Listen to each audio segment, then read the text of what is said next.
Okay, I think we're live. Prickly Anglers doing a run of Operation Ragnarok, aka Z-Blade in the West. I'm Lord BBH. And I am M. Knight. We'll be commentating this run. Yeah, there's a kind of a lot that goes on in this run, so I completely understand needing to focus. Yeah, for sure. And this is also like a special run because Prickly Anglers already ran the game a few months ago for September, and he was close to clearing it, but didn't manage to quite nail it. So this is a revenge run.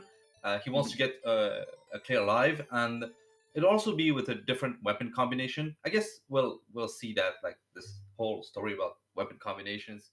Yeah. Yeah, the weapon loadout. There's three different shot types, 3 different missile types, and 3 different rear shots, and you can create any combination of the 3, kind of like some of the Gradius games. And so some of the strats can be a little different depending on which weapon loadout you prefer. And on top of that, you've got 3 different characters as well. And same, those are also like independent. Like you can really choose whatever character you want in combination with whatever front shot, rear shot, missile. Yeah, but the thing is, for the most part, there's really only one character you want to select in this game, and that's Uncle Beard, because he gets his scoring rate kind of is way higher than the other 2 characters, and he gets an extra bomb, which makes a huge difference in the later stages, because you kind of need all the resources you can get, because this game gets really nutty in the back half. Oh yeah, absolutely. Like the balance is not really there, but I mean it's still fine. The game is still fun to play, and I guess Uncle Beard is a slow character to make up for his advantages. So there's still gonna be some segments where the slow speed can be difficult, but it's still but for the most part, I feel like the slow speed isn't that big a game breaker in this game, because a lot of these weapons give you a lot of coverage over the screen, so it's not that important that you need to be really fast. So yeah, definitely. Vertical shot, the 45-degree AS missile, and the straight rear shot. This is a weird weapon combination. So already we're getting into it, and he's shooting the ground because this game's scoring system is a little unhinged. Basically, anytime you shoot anything that your shots can hit, you get 50 points for that with Uncle Beard. It can be an enemy, or it can be a wall, or it can be the ground. So the best strat at the beginning is just to go straight to the bottom, start shooting the ground. That gives you way more score than anything else. I mean, obviously you do want to be destroying enemies and stuff because they have a set point value, but Uncle Beard's getting a set value of 50 points for every individual bullet that just hits anything. So it kind of adds up as you power up and you start firing more shots. That's one of the reasons why he's the top scoring character. But this ground shooting is not without its risk. Like, Prickly Angler has to be as close to the ground as possible to get as many tick points as possible. But he can collide into the ground. Like, for now, he's kind of safe. Like, he managed not to like get hit. But there's the beginning's the scariest part. Yeah, absolutely. And there's gonna be plenty of stages in the game. I believe there's like 7 or maybe 8 stages indeed. Not all of the stages will have ground areas or like walls to hit. Stage 1 is like the primary stage, the main stage, where there's going to be lots and lots of like wall grinding and floor grinding. Yeah, a lot of the later stages take place in outer space, but you know, stage 1 does have a floor for the entire stage, and yeah, you have to be careful because crashing into walls in this game is instant death. One hit and you're dead. Yeah. So you got, like, speaking of dying, you've got like 3 lives, 3 starting lives, and there's gonna be 3 score extents in the game. I believe at 200k, 800k, and then 2 million. Yeah. Whenever you reach those scoring thresholds, unless that was on a boss, you will see a 1-up item immediately appear. On bosses, I believe. Yeah, here it is. And because he played Uncle Beard and grinded the floor, he was able to get that 1-up before the end of the first stage. But with the other characters, you would have to work a little bit more. It's a lot harder with the other characters to get the 2 million extent. It's not impossible, but because like a lot of the bosses are worth like 40,000 or 50,000 or whatever. But yeah, their scoring rate is a lot slower because Miss Charlotte only gets 20 points and Swift Arnold only gets 10 points for each each bullet that hits something, and Uncle Beer's getting 50, so it really adds up. So with the other characters, if you're not really going for score tricks, you might expect to get the last extent very late in the game. Mm-hmm. So this is the first boss. He might do a little bit of score leeching. He said he's primarily focused on doing a survival run. Mm-hmm. But you know, you got to do a little bit of leeching here and there just to get some extra score. I'm not 100% sure how rank works in this game, but it always felt like the longer you survive, the harder the game gets. So if you spend more time leeching on bosses, like the game is going to get more aggressive. That would make sense, and that would be kind of similar to like many other classic arcade games from the era, I guess. Mm-hmm. And like, I'm not 100% sure if it's survival or score, but it just kind of feels like anytime I've tried to like push these bosses and get more points, then like it just starts to get harder and harder later. So yeah, so if it's score, I imagine like Uncle Beer could probably drive the rank higher faster. Yeah. If it's just survival time, then yeah, all characters have the same kind of rank increases. Yeah. All right, so stage 2, lunar. There are some objects you can run into, these towers, but for the most part, the stage doesn't have a floor that you can run into, at least. So you have full range of the movement on the screen. Yeah. There's also another mechanic which we may have not discussed yet, which is powering up each of the 3 weapons.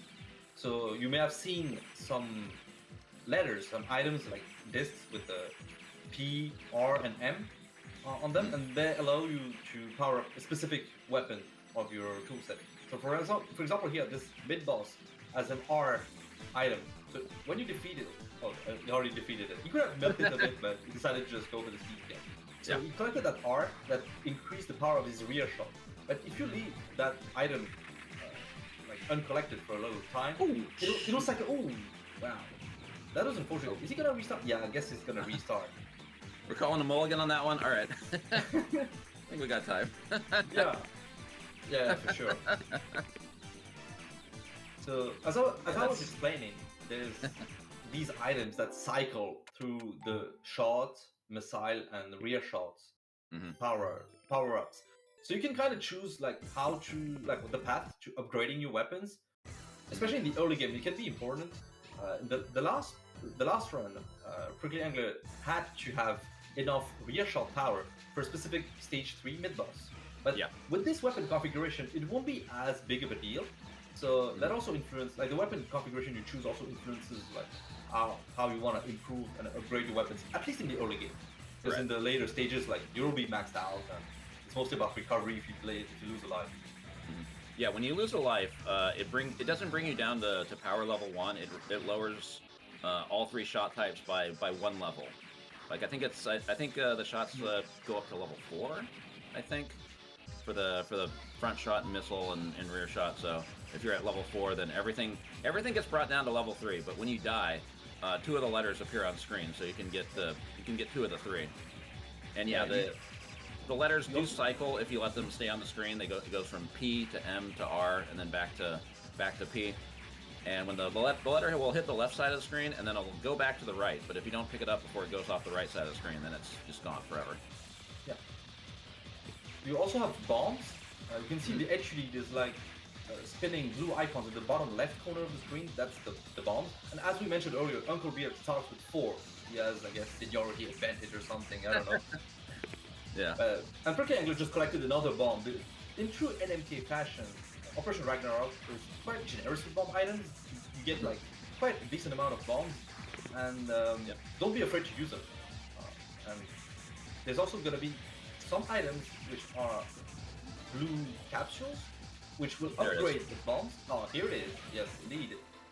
The bomb to hyper bombs. So these hyper bombs behave a little bit more, a little bit differently. I guess they carry more power. Yeah, it covers the entire vertical range of the screen, because the regular bomb, it just goes straight forward and will not hit everything on the screen. But the hyper bomb creates this big wave that just passes across the screen and will hit everything and is a lot more powerful. And bombs do give you iframes on. They do give you invincibility on frame 1, so you can use them as a panic bomb. and when you're invincible for the entire duration. So what you can do is you can follow behind the bomb, and you can keep shooting and do like extra damage with it. So I think like a lot of the boss strats are you can usually kill them in a couple bombs if you just time it right and then follow behind it and start just point blanking it with your own shots. Oh yeah, absolutely. Like the earlier bosses are more or less fine with just shooting at them. That is not too insane yet. But for the late game bosses, we will see strats where he wants to minimize the amount of time spent on them and will bomb them and indeed use the invincibility and full blanking. Yeah, the first 4 bosses aren't that bad. I think by stage 6 and stage 7, like that's where you really need bombs for. Like you just fire a bomb, follow behind it, shoot the heck out of it, and hopefully it only takes a couple. And again, that's why having those extra resources with Uncle Beard comes in really handy, because also stage 6 is really hard. Yeah, it's actually one of RetroGaming's favorite stages in terms of level design and just how devious it is. Yeah. I guess we'll see when we reach it, but it truly is a challenging stage, and the first time you get there, you will just get destroyed. You have to learn like how the enemy spawns work and like basically dance, the dance that the level design wants you to perform. So now we're back to stage 2. Hopefully this time it'll go better. Stage 2 is, for the most part, kind of chill, but there's gonna be a section at the end with lots of robots and mechas that throw like grenades, and it's quite likely that RetroGaming will use a bomb there, because at least in his route there's gonna be one free bomb at the beginning, because there's a bomb cap. You can collect a bunch of bombs, but there's still a limit to it. I believe it's 8. It's 8, yeah. So he has the right to use the bomb for free, because otherwise it would be like maybe 10,000 extra points, I believe, for bombs collected. I think so, yeah. Which is not bad, but not as important as surviving and entering consistency. Yeah, and he shouldn't have too much of a problem hitting the 2 million extend later. So. Yeah, absolutely.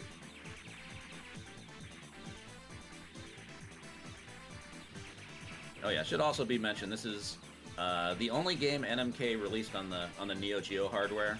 They primarily like release stuff on their own hardware for the most part, but they got into third-party development. This was the only game they released on the Neo Geo, and I mean, also like a lot of NMK games didn't really get much distribution in most parts of the world. Like a lot of them were kind of mostly in Japan and Asia, but this was a Neo Geo game, so it got a worldwide release.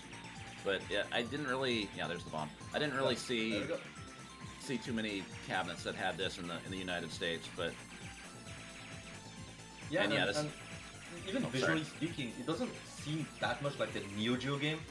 No, it still remains like an NMK shmup. Like the visuals are kind of like similar to maybe Thunder Dragon 2 in terms of style and the kind of pixel art that is used. So yeah, I guess like it's not something you often see associated with the Neo Geo. When you think Neo Geo, you don't immediately think of this game. It is definitely a Neo Geo shmup. A very cool one, if I may add. Yeah, I enjoy this game a lot too. It's not everybody's cup of tea, but I like it. Yeah, and It's got such a fantastic soundtrack. Someone in the chat was also mentioning that, and totally agree. Like, yeah, this was like the second game that Manabu Namiki worked on, I think, after Thunder Dragon 2, I think. Yeah, at least at NMK, I know he worked on these 2 games, and both soundtracks are like fantastic. And yeah, this is definitely one of his best works, in my opinion. Such a interesting collection of 90s techno. Only problem is some of the music tracks get reused. The stages 5, 6, and 7 reuse tracks from the first 3 stages, and the best tracks on stage 4, it only gets used once. That's always pissed me off, but whatever. Well, given how good these tracks are, I don't mind the reuse. But oh, definitely. Yeah. Would have been cool to see even more tracks. Yeah. Looks like you farmed that a little bit. Yeah, so this is the second boss, the Lunar Walker. The reason why the fight takes a little bit longer than you would suppose it should take, is that the weapon configuration itself doesn't have lots of weapons themselves, lots of shots that will hit the core. When he did his previous run for September, the fight didn't last nearly as long. But in this combination, only the front shot could hit it. So yeah.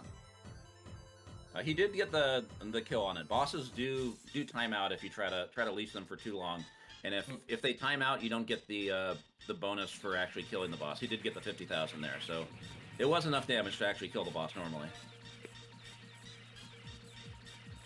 Nice, and we also saw some bubble enemies here, which are like the main gimmick, or like the main enemy, I guess, enemy type that is introduced in this stage. And they look kind of like harmless and stuff, but they can be kind of treacherous, because when you hit them, they split, and while they're splitting, they're invincible, so you can't like really speed kill them. There's still like a two-phase thing going on. But you can get more points for them if you keep shooting them. Yeah. and later on in the stage, they'll like amass in bigger numbers. Yeah. And you might be forced to like move around the screen to take them out. So this is something where it's easy to get surprised. There's die like a stupid looking death. It's definitely a problem for Uncle Beard's slow speed. Yeah. So here's the mid boss, like the enemy that I mentioned. Mid boss. Yeah. Yeah. Quickly wanted to make sure to destroy it before it, like both halves close in on themselves and force him to like spend a bomb or something. But because of this front shot that has these vertical weapons, like the vertical pink shots, I tied it to the front shot. That's the front shot he used. While he didn't have to upgrade the rear as much, like just upgrading the front shot, upgraded both like the spread shot and those vertical attacks. That was enough to kill it. Yeah, you just get to the left side and start shooting it like immediately once it shows up. Kind of milking some points off that thing. Those enemies get that power-up carrier gets a lot harder later. Yeah. Say. Like it's kind of firing a few bullets, but they get reused on later stages and they get a lot more aggressive. Yeah, the bullet speed increases. Just the dynamic difficulty in general makes them like a lot more dangerous. And here it was on its own. There are like no extra popcorn enemies or anything. So yeah, that was also like easier. Now we got the snakes. Farming a little bit of score off them. Yeah, I think he's also probably playing it safe because they look kind of easy to take down, but the flames are a little bit dangerous. Like you can't really afford to take too many risks with those. Many times I've gone for like a speed kill, like trying to finish it off before it turns its head and like gets impossible to hit. But then I get hit by that part the right there where you had to hide in the top left corner. Yeah, that part. Yeah, if you're not like all the way in the top left corner, the fire's gonna get you. But then there's some snakes here that move strictly vertically. They're easier to take down.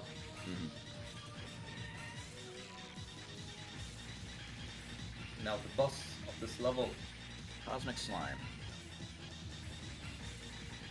So it's kind of inspired by the same kind of philosophy as the bubble enemy, like it's like this blob. It's kind of like the stage 5 boss in R-Type.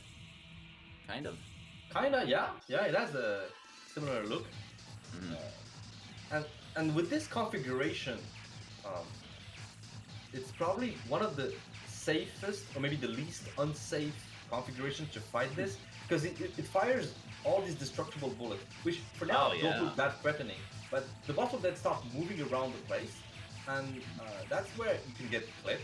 Some destructible bullets will just slip past your defenses and your and it's very annoying when that happens, because it always feels like you could have prevented it. Oh, here's a bomb. There's a killer. Oh wow. Not quite enough. It's still alive. Yeah. So now he's gonna have to like move all over the place. Yeah, because the boss alternates between like these kind of like two rotations. So the first time you can stay on the left side, but the second time you have to like move all the way to the right. And you can see like some of those enemies, like those parts, go on the left side of the screen. They leave, but while they're leaving, they're still shooting at you. Yeah. You can get surprised from the back. It's a lot to keep track of. Yeah, like that one. There was one enemy that it looked like it was entirely off the screen, and it still fired a shot. That was kind of a dick move. Yeah, absolutely. And it's surprising my favorite music in the game. Oh, there we go. And yeah, there's the one up for. He reached 800,000 during the boss, but the one up doesn't show up until the next stage. So that means if you're fighting the final boss and you're like, I can maybe get the 2 million extend. Nope. Nope. Nice effort though. Yeah. So this stage has lots of asteroids. We're seeing some of them on the top and the bottom of the screen at times that are indestructible. Like it's like background, but you can still actually shoot them. And there's a lot of them that are destructible, and that they split, and like a classic space shooter set piece, I imagine. And they kind of move towards you when you break them up into smaller asteroids. Usually. And the thing is, depending on your weapon configuration, you may have more or less trouble with them because they come from multiple directions, not just from the front. So if you have a back shot that has a strange angle, you may have to like be more careful about the asteroids coming from the back. But I definitely think having the that vertical shot from the main shot configuration is definitely pretty useful here because a lot of those asteroids do end up either above or below you, so you can just blast them like that. Yeah, definitely. That's what you mentioned as well with earlier with the coverage and like how like a good configuration can let you destroy like so many things. And this is a good example of set coverage. No, this is pretty chill. Yeah, you can kind of milk this mid boss for a little bit just to get some score. Yeah, because the only part that's vulnerable is that half sphere, that red core thing. Yeah. So the rest of the boss won't take damage, and the missiles that are being destroyed still give you points. So you can just kind of chill. And I don't think the stage progresses until you've defeated or timed out this mid boss. Yeah. I think he got the kill on it. Looked like he got like 10,000 points off it. These walls can be kind of tricky depending on your weapon loadout because there's only one part of the wall that's vulnerable. Because I usually use the wave shot, and the wave shot is like kind of weird for this part because they'll put those things at either the top or the bottom, so you have to kind of figure out where it is and shoot it like right away. Because for those who don't see what the wave shot is like, it's kind of like the DNA shot in R-Type. So it's like this double helix thing. So yeah, you have to be at a set distance from those walls. The Constrictor, giant snake that just goes around the screen, shoots lots of bullets. Does have a preset pattern. I usually use a bomb on this just for safety, but I did watch one of his other replays and he did not use a bomb. We'll see. Oh, whoa, okay, yeah, that's a good way to quick kill it. Yeah, he didn't have to use a bomb, but yeah. I mean, he was trapped, so better be safe than sorry. I think, the bomb was absolutely a great choice here. And it destroyed the boss instantly, that's crazy. Yeah, that's the power of the hyper bomb. If you can just use it at just the right point, you can sometimes get an instant kill. Oh, using a bomb immediately on these mid bosses. These guys they're kind of annoying because they have this spread shot that goes all over the screen, and most of the bullets are the same fast speed, but there's going to be these really slow bullets that are aimed towards the middle, so you have to do like a little tiny dodge. From what I remember, quickly mentioned that depending on the rank itself, the boss some of the safe spots could no longer work. So that's probably why he used a bomb there, like for safety, and because he hasn't died or anything yet, so rank is probably very high. Yeah, if you're at low rank, those slow bullets I mentioned, they never come out, so you can just stay in the middle. I've had runs where, like, the first one in the stage didn't fire the slow bullets, and then when the second one showed up, it did fire the slow bullets. Like, oh, okay, rank went up like during the stage. Okay, got it. Oops, bad timing. You can actually see the difference, yeah. That so one, you can see as well these purple mechas. There's some sort of safe spot you can stay at the bottom and take them out. The vertical shot helps as well, like killing them, as well as the missiles with their diagonal angles. Yeah. And so the Constrictor boss from the previous stage is now just a regular enemy. There's going to be a bunch of these for the entire rest of the stage. I really don't like I really don't like these patterns when they start coming out from the rear, and a lot of times I just say, I'm just gonna bomb this. Yeah, this is one of those stage segments where the weapons selection, the weapon loadout really influences the difficulty. Because that's one section where Cookie Angler had to use bombs during the previous run, or at least use the loadout that pushed him to use bombs. And here, also when they blow up, they explode into pieces, and the pieces can kill you if you don't shoot them. Yeah. Oh wow, that was Yeah. that was Yeah, definitely the straightforward rear shot is big help in that part. yeah, absolutely. Like he managed to minimize the overlaps between the snakes from both sides. All right, so Loki has two phases. It has these big tentacles that have turrets on them, and then when you destroy there's a the part in the middle, the core. That's the part you have to shoot, of course. Once that part's destroyed, it goes into the second phase and starts firing a bunch of lasers, and it starts moving up and down the screen. The key is you want to destroy that when it's all the way on the right side. It starts moving to the left, and then it'll move back to the right. You need to destroy it when it's on the right side of the screen, because once phase 2 starts, it will not move left and right anymore. It just moves up and down. So if you start phase 2 when it's like near the middle of the screen, you have a lot less time to react to the shots. So it's a matter of time. And there we go. That's perfect. Nice, very nice. And Gives you way more time to dodge. for sure, like if he didn't manage to do that, he would have likely spent some more bombs because the boss would just shoot in his face. Yeah. And even doing that bosses don't have visible health bars, so you kind of have to guess at when you're going to go into phase 2. Sorry.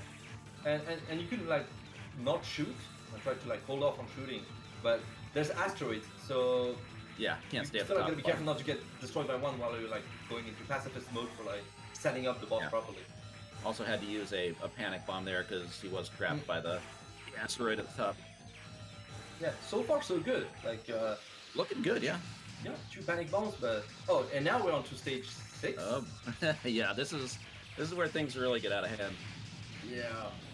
So you're gonna realize the power of having the ability to shoot from all sides, because enemies will also do that. Even I mean, just the beginning like says it all. Like you start with these enemies from the back. Yeah, but these robots that fly out are some of the most annoying enemies in the game, because they're just constantly firing shots as they move from one side of the screen to the other, and they're always aimed right at you. So, and they take a fair amount of damage, so it's kind of hard to kill them ASAP.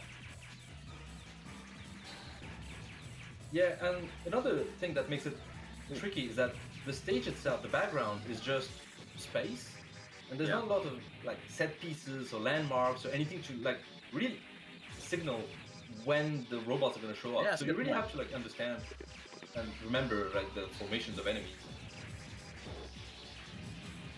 But yeah, those mid bosses, they kind of trap you with the tentacles. So, and the robots are coming in from the top and bottom. So, a lot of these points, it's just like, yeah, we got a bomb. Yeah, and there are some other moments where you will be trapped, and the solution is to move forward towards the mid boss, which seems like counterintuitive. But there's gonna be a robot above, like just like here, for example. Like, just to bait their shots forward. Yeah. And this is this is very claustrophobic, but also very interesting, and one of the reasons why Pretender like really likes the stage. I imagine like you really have to like think about like how the stage is built, and when you learn and practice it, you start to understand what NMK wanted you to do.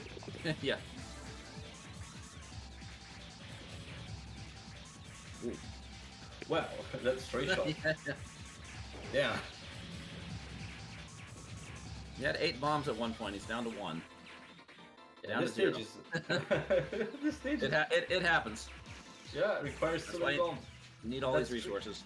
That's tricky because I think he wants one bomb, at least one bomb for the boss. Definitely. I don't know if the game's gonna give it to him. And there's the final extend. All right, probably gonna have to take a death here, but yeah, first death in stage 6 would be Big Bill. A favorite boss name. Actually, the next boss is pretty good too. Oh yeah, this is gonna be a definitely gonna be taking a death here because the robots keep coming out during this fight. So yeah, oh, there we go.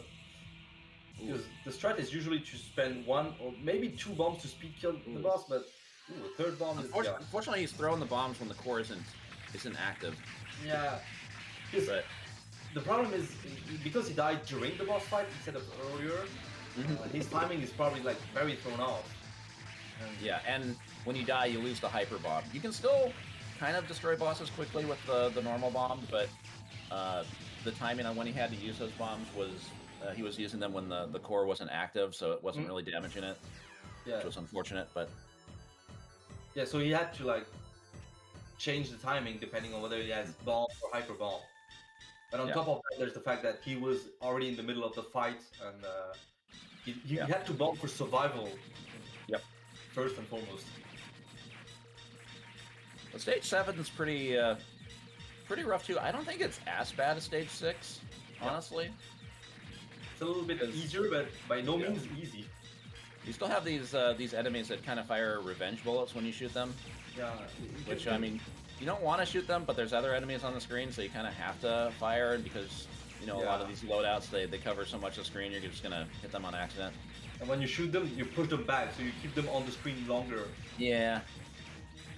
So these mid-bosses, it's always better to just stay at the top or bottom, because you're just out of range, and other enemies come out, like, during the fight, so you can actually just stay down there and shoot them before they can do anything. Yeah. And even if you don't do enough damage to it, it does. Yeah. Oh, here it is. I think this one. Yeah, you got enemies from the top as well. Like, you can't prevent all the enemies, all the helper enemies from shooting. You still have to like move left and right, bait the bullets. Yep. And he does have the shot loadout is really good for using the vertical shot to destroy it. But even if you don't destroy it, it does time out. You will get the item and all that. So no big loss there. Ooh.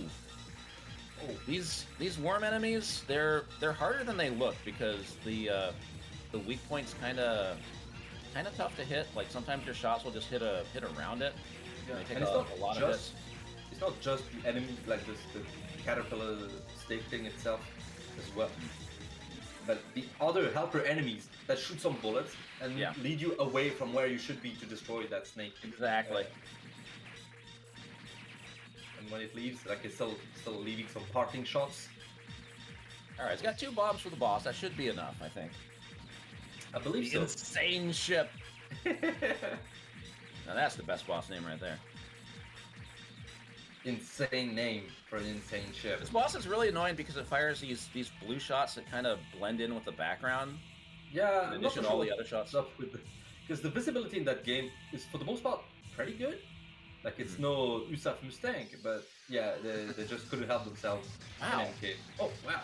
That rear backshot shot does a lot of damage. I was expecting another bomb to take care of that. Wow. That's one place where this formation is really good. At least this backshot is very handy for that boss.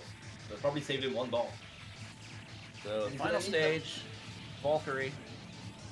So this stage is... Yeah. 4 lives for the final stage, so he's in a good position. Yeah. This stage's gimmick is this giant robot lady flying around in the background. You can't. She's in the background, so you can't crash into her. But the entire stage, she's alternating between 2 shot types. One is a spread shot where the middle shot's always aimed at you, so you have to move, and the other is these slow green X's that kind of are aimed in your direction. They're much easier to deal with, but they do cover a fair amount of the screen, and you know, there's a lot of other things going on the stage. The big thing being the not right now, that this is a reuse of the mid-boss enemy, but at the start of the stage there was like this debris flying around, like helicopters and stuff like that. They take a lot of hits. They're really hard to destroy. Yeah, and so we're going to be seeing more of that. Do not hug the screen edges at specific moments of the stage, because you're going to get crushed by those debris. Yeah, it's a tough combination because you don't want to stay all the way on the edge of the screen, but at the same time she's just firing these constant shots at you. There's the weird space debris that you have to shoot, because they're a little bullet spongy. They take a fair amount of damage. Yeah, even with a powerful shot, you know that they don't immediately disappear. Unlike some of the other enemies, like this stage really like puts a lot of pressure on you from like many different directions. Kind of like stage 6, but maybe in more I don't know, like not as insane in terms of robots coming from all directions. But there's this constant pressure from the Valkyrie and the giant lady, and you can't really destroy her or anything. Like, you can use bombs, but that's just gonna give you some time. Also, when he picked up the hyper bomb, that actually gave him a bomb in stock. Usually the hyper bomb pickup does not add a bomb, but if you're at 0, it'll give you a freebie bomb. So there's some situations where if you have 1 bomb and you see a hyper bomb on screen, and you feel like you might want to use that bomb, perhaps it's better to spend that bomb and then get another bomb for free. Oh, definitely.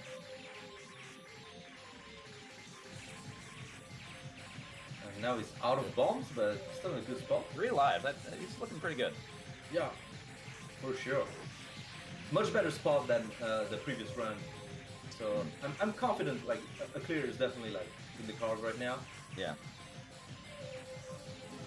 Still gotta be careful because Uncle Beard Privilege gives you yeah. 4 bombs per life, so he should have enough resources to deal with the end. So the final boss is not like a huge bullet sponge or anything. He should be able to take it out relatively quickly with a few bombs. Yeah. I've seen that like if you bomb the final boss core like very early, you can kind of prevent it from doing certain attack patterns.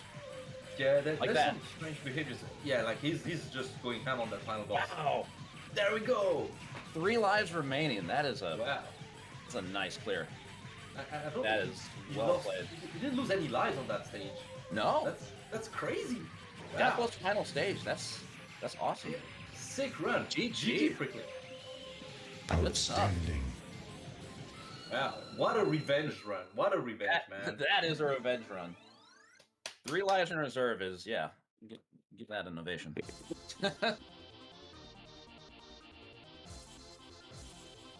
Well played, well played. Yeah, it's very impressive because that final stage also requires like knowledge, and you really have to like remember like where to be, and you have to pay attention to all the elements because while you're distracted by a plane or like some other enemy, the Valkyrie will shoot you, or other times you'll be so preoccupied with the timing of the spread shot from that There's Valkyrie. a lot to keep track of, yeah. Yeah. And like he managed to masterfully like navigate through everything, and he had that bomb for that one mid boss where he usually plants the bomb. So Didn't even get on the high score list after all that though. But still, the goal was a clear, and that was a very nice clear. Yeah. Congrats. GG's.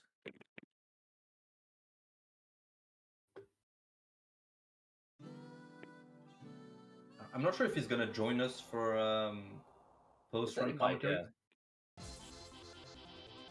Like he said maybe, but he wasn't really sure. Well, that was a really enjoyable run. Like I said, I usually use a different weapon loadout, so it was nice to see the strats. And I guess that's a good loadout because I mean, if it gets you to the final stage deathless and lets you finish the game with 3 lives in stock, yeah, that seems pretty good to me. So I guess it's not just the loadout; you also have to know how to use it and how to leverage the advantages of the shot types. But yeah, it's fun like trying out like all the various combinations. Yeah. Seeing like what you dig and what you don't dig. Hey, what's up? Sure. Oh, Hey, GG's, man. Hi. Thanks. That final stage was so impressive. And the rest of the run too. Yeah, I'm really satisfied of this final stage. Actually, I got much more consistent at the stage throughout runs. But basically, yeah, this was basically what I showcased tonight was basically the perfect final stage for me because there's only one place where I really need one bomb, and I haven't figured a way to do it without bomb. But otherwise, the rest is pretty consistent. It's a stage that is really overwhelming at first, but I really like how you can master it. And it's true that I had a pretty effective type for this stage. If you take some other types, they're maybe more effective in the beginning of the game. But yeah, as you were saying, I think it's really what's cool about this game that you can try many different loadouts and then you can really change the strats. The scoring, on the other hand, is a little bit more, I don't know, controversial, I guess. Yeah, I mean, the objective was a survival clear, so there was no 5-minute long floor sweeping on boss 1 or something, to the dismay of the most passionate score chaser of this game. When you take Uncle Beard, you're already scoring in a way without realizing, because when you compare the potential to the other characters, you're like, oh, okay. I understand one takes responsibility. But yeah, thanks for commentating my run. And I think next we got Elrock's run on I think Alien something. Alien Syndrome. Elrock jump scare. Good luck, man. Yep. Bye-bye. Thank you. Bye. Thanks, and see you. See you soon.